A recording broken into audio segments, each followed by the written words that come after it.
Welcome to Honeybee. Don't forget to like, subscribe, and hit the bell. Real stories of love, lies, and betrayal, where every truth stings. Let's begin. My name is Dante.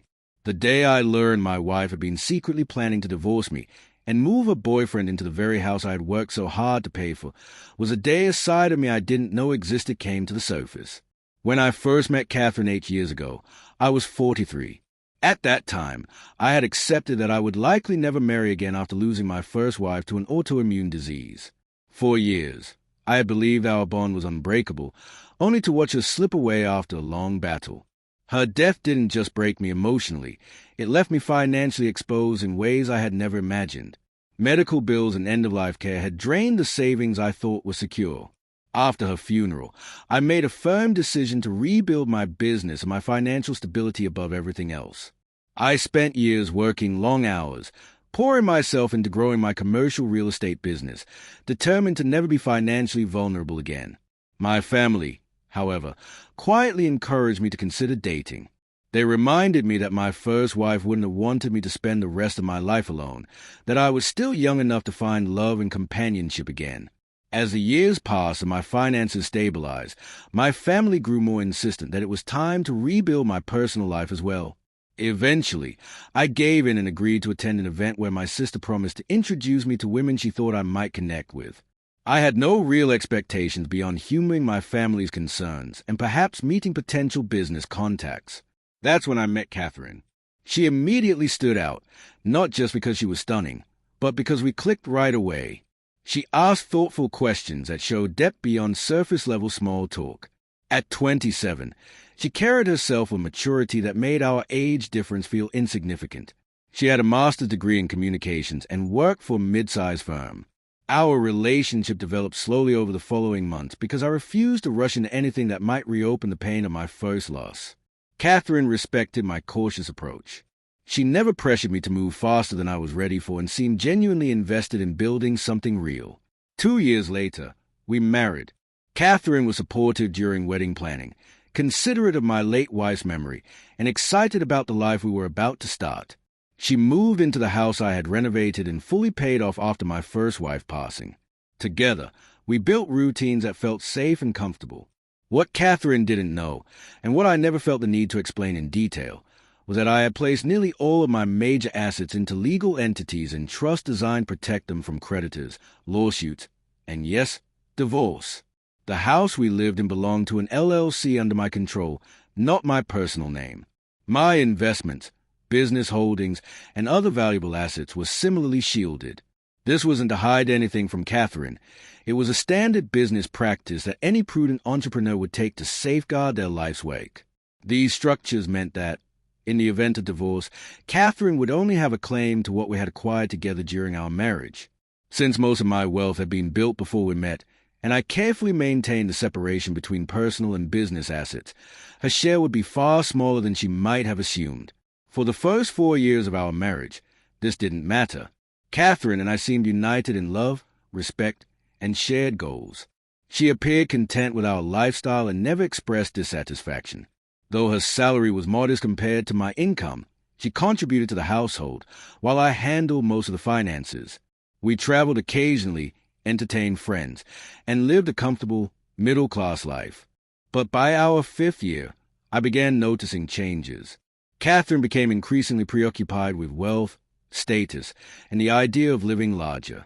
She started making comments about friends with bigger houses, more extravagant vacations, and access to luxuries we didn't prioritize.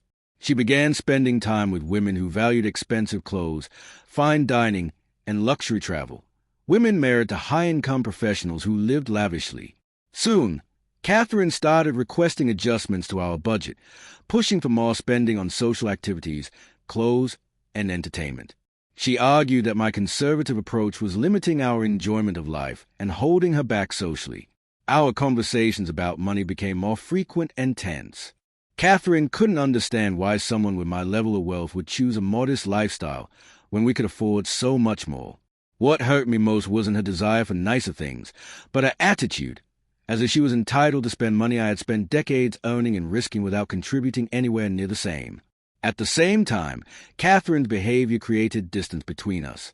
She began staying out late, spending weekends with friends, and treating our home like just a place to sleep rather than a shared sanctuary. The intimacy and connection we once had faded. She claimed she was too tired or too busy to spend time together. Then, one Tuesday evening, she dropped the bombshell. She wanted a divorce. Catherine said she felt like we had grown apart and that she needed to find herself. She insisted she wanted freedom to pursue her own goals without the constraints of marriage. I was blindsided. I had been trying to communicate more, to fix things. I still believed we could repair what we had. I suggested counseling or a trial separation, but Catherine refused. She was done and wanted the divorce as quickly as possible. Despite my heartbreak, I promised to be fair. I even offered to move into a small apartment I kept for business trips, so she could remain in the house during the divorce to ease the transition. Catherine seemed grateful for my cooperation and promised to keep things amicable. But within weeks of moving out, I learned the truth. She had moved another man into our house. Her social media posts made it clear this wasn't a new relationship. They had likely been involved long before she ever asked for a divorce. When I confronted her, Catherine showed no remorse. She was angry, claiming her personal life was none of my business now that we were separated. Then she dropped the final blow. She said her boyfriend would be living in the house permanently and hinted that she expected to keep it in the divorce, along with most of our assets. That was the moment I realized this divorce had nothing to do with finding herself. She had been planning to replace me while keeping the life I had built. Instead of exploding with anger, I called my attorney and financial advisor. They reassured me that my asset protection structures would shield most of my wealth, and Catherine's infidelity would work against her in court. Armed with this, I instructed my lawyer to take a much more aggressive approach to the divorce. During the proceedings, my financial disclosures revealed that Catherine's assumptions about my wealth were completely wrong. The house belonged to an LLC established before our marriage. The investment accounts were held in trust she had no claim to. The business income she enjoyed had never been jointly owned.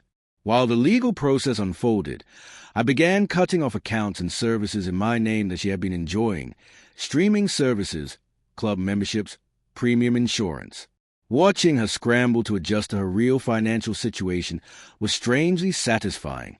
Catherine was furious, then panicked as she realized her legal position was weak. Her lawyer had apparently promised her a large payout, but when it became clear she wouldn't get it, the cracks in her new relationship started showing.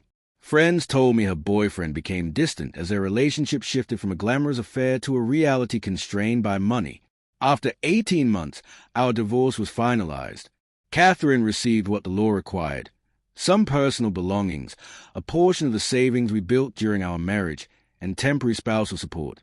But not the house, not my investments, not my business assets, and certainly not the long-term financial security she had counted on. Sometime later, Catherine called me, cheerful, apologetic, and suggesting reconciliation. She admitted she'd made a mistake, but by then, I was beyond caring.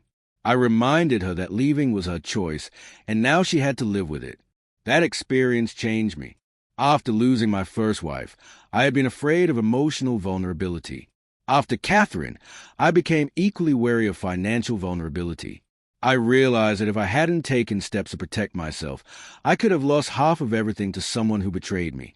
Now, I still build wealth, still enjoy life, and still allow myself meaningful relationships, but I will never legally marry again. The systems I put in place protect me from ever being exploited like that again.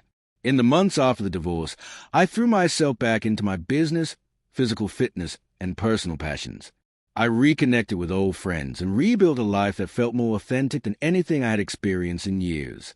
2 years later, I occasionally heard updates about Catherine. She was working full-time, living in a much smaller place, and adjusting to her new reality. I felt no satisfaction in her struggles, but I also felt no guilt. She made her choice. The most important lesson I took from this experience was that real relationships must be based on love and mutual contribution, not entitlement or convenience. Catherine's decision to bring another man into my home showed me exactly how much I truly meant to her. And walking away with my dignity and assets intact gave me the freedom to build a life based on authenticity rather than obligation. The money she thought she would inherit stayed where it belonged, with a person who actually owned it. Thank you for watching.